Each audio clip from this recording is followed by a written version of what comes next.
Okay, abusuya, public account committee and auditor general report a babontia you break earlier on at the emamra. Abusuya, sa sikano 18 billion Ghana cedis ya irregularities. MPP for former Akuffo Addo appointees for aiding a PMAS this year or mobile face 30 years in a year prison.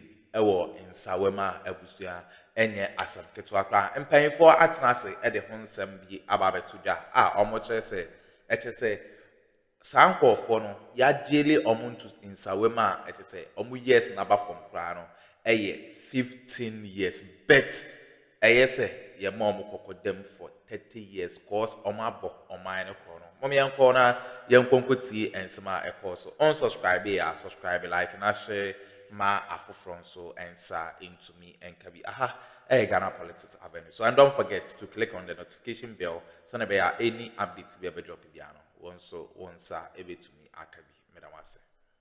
I mean, you work with structure, right? And if everybody down the chain or within the chain is thinking differently, that's problematic, is that not it? So really, it's not the politicians. Roland, you see, the whole thing is we have chosen democracy to be our governance system, and so when things happen, we don't want to use the process to get it sorted out. And the democracy that is supposed to help us to grow and develop, unfortunately, has become too tolerant of corruption and too weak on accountability. Our democracy should be able to help us so that our resources are equitably distributed to our people. So that we don't have a situation where a section of our population is too poor and a few is too rich. That is what democracy is supposed to give us. But unfortunately, we are having a situation where the system makes a few people rich because that few people are able to manipulate the system to enrich themselves at the expense of the majority of the people. And that is the situation we have been experiencing over the years. And the reason why we are not succeeding is that corruption has become the cheapest commodity in Ghana. Corruption is now the cheapest commodity in Ghana because everybody can afford to be corrupt, because of the kind of systems we have. And until we make corruption expensive, until people begin to fear to even think of engaging in corruption, until we begin to punish people, people go to jail 10, 20, 15 years, 30 years because of corruption. Until we do that, I'm telling you, corruption will remain cheap and people will be engaging in it. Elsewhere, they've succeeded because they've intentionally made corruption expensive. So you steal something small, you go to jail. In the case of China, if you steal something small, you can easily lose your life. And so you dare not even think of engaging in corruption. But the system we are operating, people taking advantage of the system, and let the truth be told, that the kind of corruption, the kind of infractions we experienced in the last 8 years under Akuffo Addo Bawumia government is unprecedented. I mean, let's face it, if the figures are there, as if somebody just went to the office and slept on a job, completely slept on a job. But it can only be the political structure's fault. But the head, you see that you see that's why we elect. We all is it 7 December? We all go out there, we join a queue to vote for one person to become president of Ghana. So your actions and your inactions, they trickle down. If you sleep on the job up there, those down there will also sleep on the job. That is why we are having this kind of situation at our hand. That as a country, we know we are poor. Yet if you consider the figures you are seeing this morning, there's no way this country should be poor. There's no way this country should be poor. And if you look at all the auditor's reports, Auditor General's report we've had over the years, it's as if You are only interested in letting people know how much you have wasted. No action is taken. And so that is why I would want to applaud the president for this initiative. That for the first time, you've had a president who says, wait, hold on. Attorney General, come here. Chief Justice, come here. Let's put our heads together. Let's see how we can deal with this canker. This cycle that keeps recurring almost every year. And it's as if we are only interested in letting people know. There's a public account committee. We'll sit down, drill people, and we'll be laughing. And after that, everybody goes to sleep. That is the problem you are having. You see, what has happened, what the report has exposed, or what the report has revealed, has only exposed deep-seated or deep-rooted weaknesses in our public financial management system. That if you go to these institutions, they have internal audit units. All these institutions, go to all those places, they have internal audit units. What are they doing? That they would have to sit aloof for these things to get to this level where you as a nation, we have to lose this amount of money to people through corruption. And so, recently I was saying that if you read the Bible very carefully, and if you're a student of the Bible, you read John 10:10. John 10:10 can be divided into A and B. John 10:10 says the thief only comes to steal, kill, and destroy. That's the A. The B says, I came that you may have life and have it more abundantly. Now the A, I personally have said that given what happened in the last 8 years, and Akuffo Addo Bawumia, I have ascribed the John 10:10 to them, that they only came to steal, kill, and destroy. And I can give you instances. That shows they came to steal. I mean, the reports are there. What we just observed is there. They came to kill because look at what happened to DDEP. Number of people who lost their life through DDEP. And number of people who were even killed in 2020 elections. They just came to kill to get power. And after that, when they got power, through DDEP, a lot of people, Dr. Ejekum says, he said before his demise, he said about 800 of his people died as a result of DDEP. And they came to destroy also. What did they destroy? They destroyed our economy, they destroyed our water bodies, they destroyed our forests. And so, clearly, that's why I'm excited that the president is taking this initiative. And I want the president to own the B part, which says, I have come that you may have life and have it more abundantly. If the president is able to, as it were, as for the economy, they are doing fantastically well, so far so good. If we can solve the problem of Galamsey, if we can deal with this issue of corruption, if we can make Ora very active, if you can see people behind bars as a result of corruption, I'm telling you, the president will fulfill that part of the scripture that says, I have come that you may have life and have it more abundant. Other than that, we are living in a country where people want to become politicians because, no, it's the easiest way of becoming a millionaire. I mean, we know people who could not afford car ties, who could not rent a single room. They are now millionaires in Ghana. Politicians who, after university, had not done any work. And there's no lifestyle audit. We don't question them. I don't understand. No, I'm saying that. What do you mean by they hadn't done work? Oh, people had not done any work. They just from university became party national executives. They got some appointment. They are now millionaires. And nobody is questioning how they got that money. To the extent that even when some of us, me, Solo, and Apia Dankwa, question Dr. Bawumia in respect of how he was able to raise money to buy the trainer pickup, these people are insulting us. They think corruption should not be mentioned. Accountability should not be mentioned. And that is the danger that is confronting this country, that people steal with joy. And Mr. President, let me tell you, people want to see more people in jail than inflation coming down. And if you can do that for people, I'm telling you, your name will be engraved in this country as the second best president after Dr. Akroma. But may I ask a question? Yep. When you say the system, what system? Describe the system. You say the system is going. What I'm talking about our governance. So that's the architecture of our governance. Yes. Just don't say system and leave it. Okay, I get it. So that he said wait. Why are we talking about? That is you. This is me. All right. Huh? Okay. Because you ascribed, you also ascribed your commentary to the 8 years of the MPP. So that system that you talk about, we need to know what that system is that allowed them to do what they did. Yes, All right. So at the No.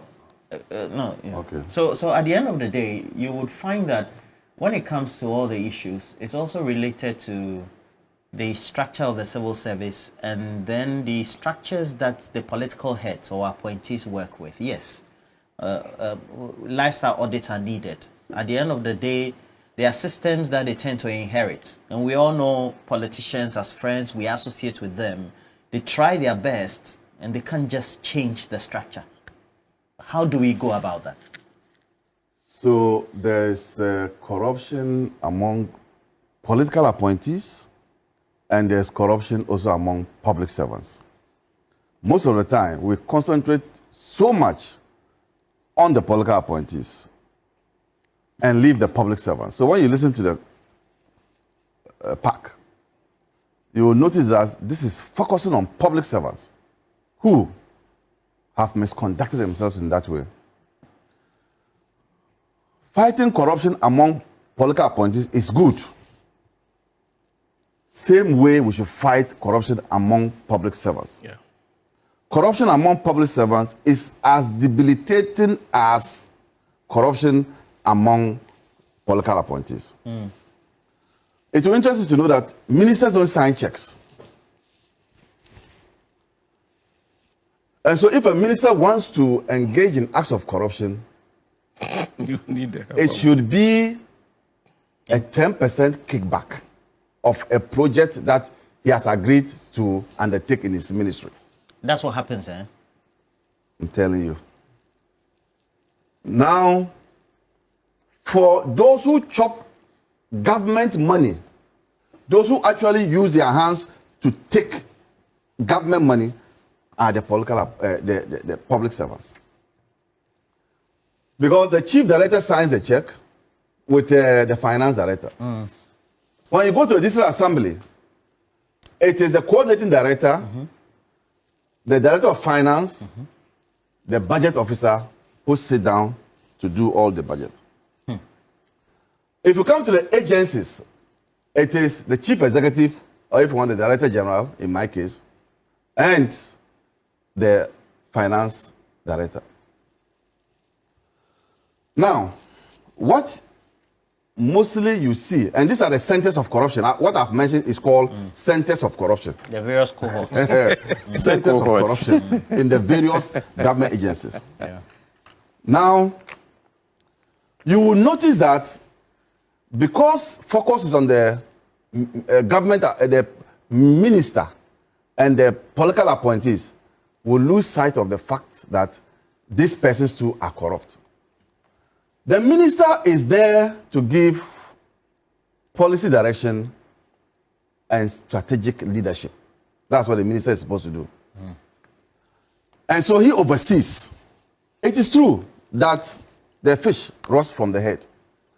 So if you have a leader who himself is corrupt, as we saw in some time past in this country, then it gives room for followers to engage in those acts of corruption. Because the minister or the big man will not call you and reprimand you. So it gives rise to what you are seeing by the public It servant. creates a culture. It creates a culture, a subculture.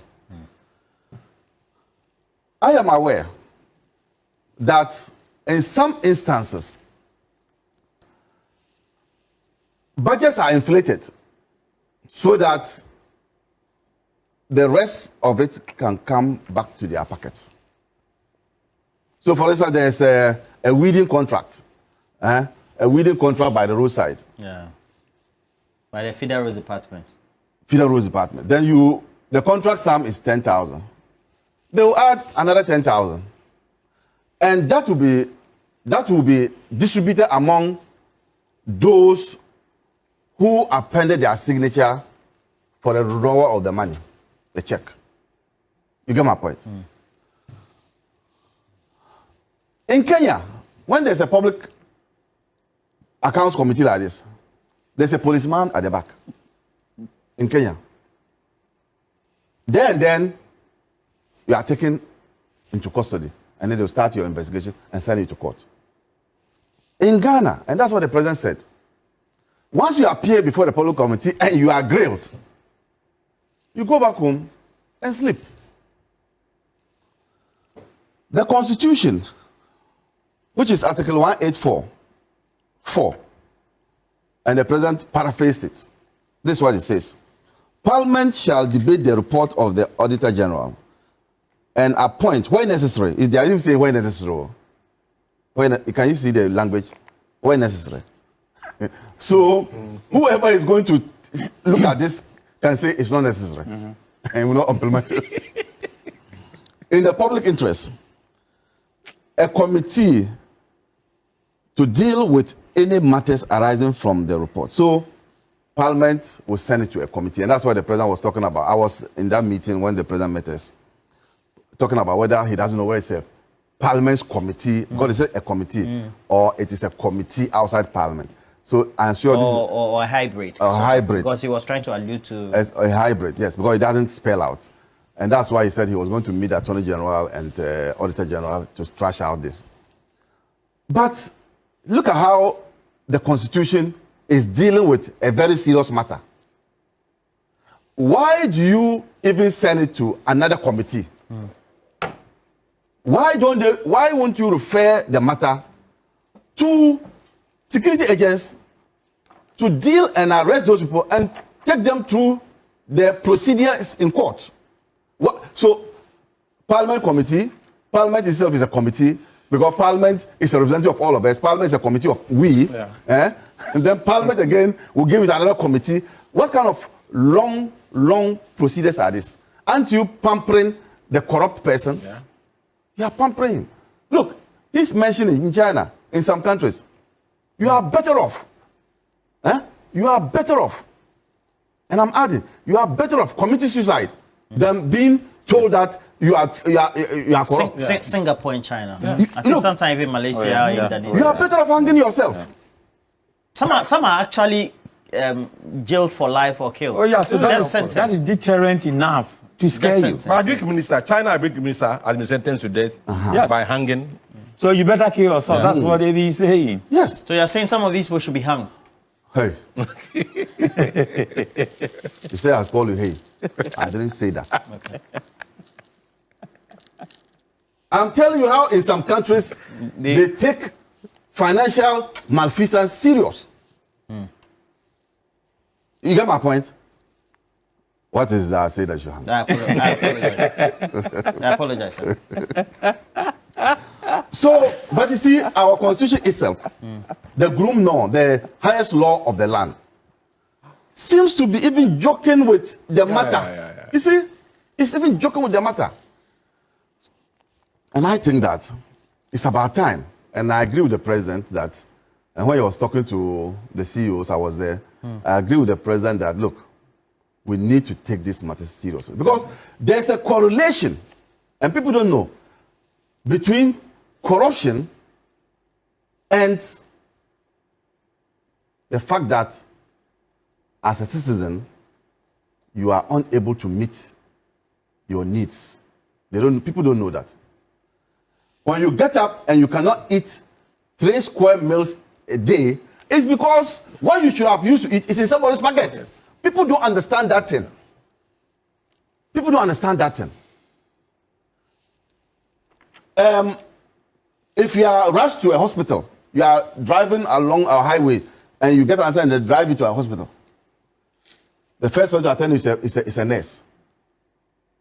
That nurse may be a protocol nurse who didn't qualify to be in the nursing school, but because of protocol, he was sent there. He doesn't know anything. He's going to inject you with a wrong dose, and you die. That's what corruption. Corruption has. I'm telling you how you can drastically, you can literally expand corruption and its debilitating effect. But people don't connect it that way. And so the society will even say that, say that again. I don't know. So societal pressures. They make mockery of people who live. Who are steadfast. Who are steadfast and live upright in offices. Those are when you're smart. So societal pressure to lead to all these things. There are more I can talk about, but today is not Saturday. Key points. It's not taught. like Jantua Down Valley does on these days, which is supposed to be for study. But these are matters that are so grievous, Yeah. and we need to deal with them, else our society will one day be no more. Are you trying to tell me that Like, those who Jantua. watch us on Friday do not deserve to listen to the details and have to wait till Saturday? Is that what you're saying? I'm saying that we are constrained by time. We are not constrained by time. Say it as it is. But it's also because our society is not meritorious. So we've created a subculture of, if you are CPP, you are not part of accessing the national cake. That is, if you create value and deservedly so, you need to be rewarded. If you are MPP and it's NDC, you don't take part in getting access to the national cake, deservedly so, if you create value or work to contribute. And so you have to be rewarded. If you are... Okay, I was going and some a course or our political highway. So a public account committee, or more report, I'm the Bible. I just see catching yeah, I hear every on mine, both a year NPP and NDC, or more upper power, or more years as a second. Nabusia, and on some, and yeah, the brain mass is here, a bit more quack 30 years, or more quack 30 years in prison, and so we win it and some of course, but I must say, some of Japan and Coco Caesar and some way a day, a Ghana Politics Avenue. So, and don't forget to click on the notification bell, so then any update be a drop piano. One so one sa to me, Akabi. A Ghana Politics Avenue. So, Madam.